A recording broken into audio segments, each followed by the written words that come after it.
ఈరోజు కలెక్టర్ కార్యాలయం వద్ద 28వ రోజు సమ్మెలో భాగంగా నిరవధిక నిరాహార దీక్షలో మద్దతు తెలిపిన తెలుగుదేశం పార్టీ నాయకులు మాజీ ఎమ్మెల్సీ ద్వారపురెడ్డి జగదీష్, నియోజకవర్గం ఇన్ఛార్జ్ బోనెల విజయచంద్ర నాయకులు మాట్లాడుతూ అంగన్వాడీల న్యాయమైన సమస్యలు పరిష్కరించకుండా, ముఖ్యమంత్రి ఇచ్చిన హామీ అమలు చేయకుండా ఎస్మా చట్టాన్ని వినియోగించడం అన్యాయమన్నారు. అంగన్వాడీలకు జీతాలు పెంచకపోతే రాష్ట్ర వ్యాప్తంగా రాజకీయ పార్టీలు, ప్రజా సంఘాల అంగన్వాడీలకు మద్దతు నిలిచి ఉద్యమం తీవ్రతరం చేస్తామని హెచ్చరించారు. ఈ కార్యక్రమంలో అధిక సంఖ్యలో అంగన్వాడీలు పాల్గొన్నారు.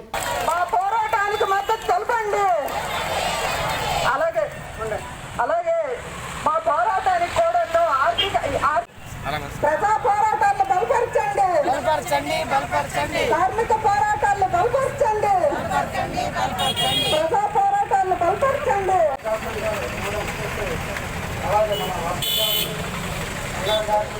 అలాగే అంతమందికి దూరం పార్టీ తరఫున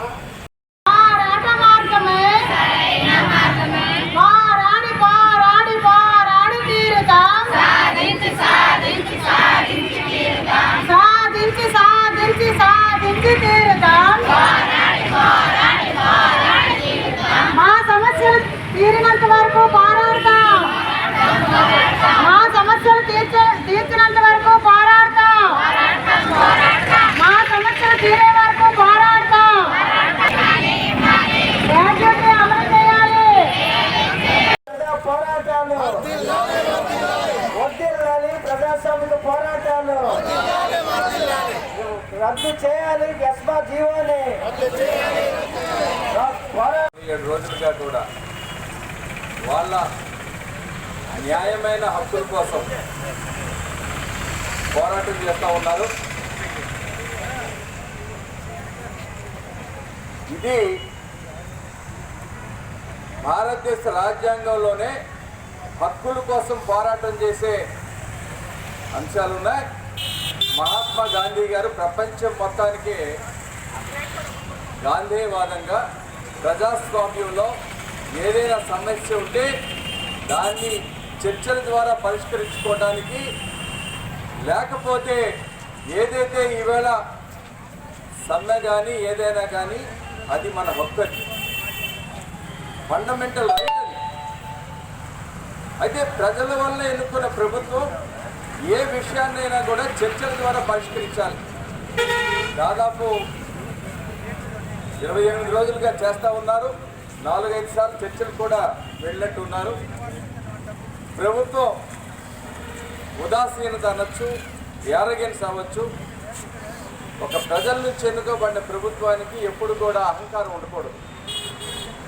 వినాలి, విన్న తర్వాత చర్చ జరపాలి. జరిపిన తర్వాత ఇంకా ఏమైనా పరిష్కరించడానికి ఏమైనా ఇబ్బంది ఉంటే వాటిని కూడా మాట్లాడాలి. అది కాకుండా ఇవాళ మనందరికీ తెలుసు essential services maintenance act, ESMA act, అది తీసుకురావటం అన్నది ఈ ప్రభుత్వం తాలూకా అహంకారమైన చర్యని, ఇప్పటికే ప్రజాస్వామ్యంలో అహంకారం ఉన్నవాళ్ళు ఏ విధంగా అధికారాన్ని కోల్పోయారో కూడా మనందరికీ తెలుసు.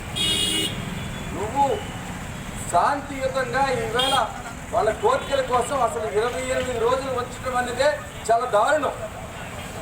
4-5 రోజులు, వారం రోజుల్లోనే పరిష్కారం చేయాలి. ఇవాళ రాత్రులు కూడా ఇక్కడే ఉంటున్నారంటే మరి నువ్వేం మాట్లాడతావు? ముఖ్యమంత్రి గారికి ఒకటే అడుగుతా ఉన్నావు, మహిళా సోదరి మండలను కూడా నువ్వు ఆలోచన చేయకుండా వాళ్ళు రాత్రులు కూడా టెంట్ కిందనే ఉంటారంటే అసలు ఈ ప్రభుత్వానికి చలనం ఉందా, సెన్సిటివిటీ ఉందా? అసలు నిజంగా సెన్సిబుల్గా ఉంటే ఇక్కడ ప్రజాప్రతినిధులు కానీ ఎవరైనా కానీ ప్రభుత్వంలో ఉన్న ప్రతి ఒక్కరు కూడా ఇమ్మీడియట్గా ఎప్పుడో స్పందించాల్సిన అవసరం ఉండేది.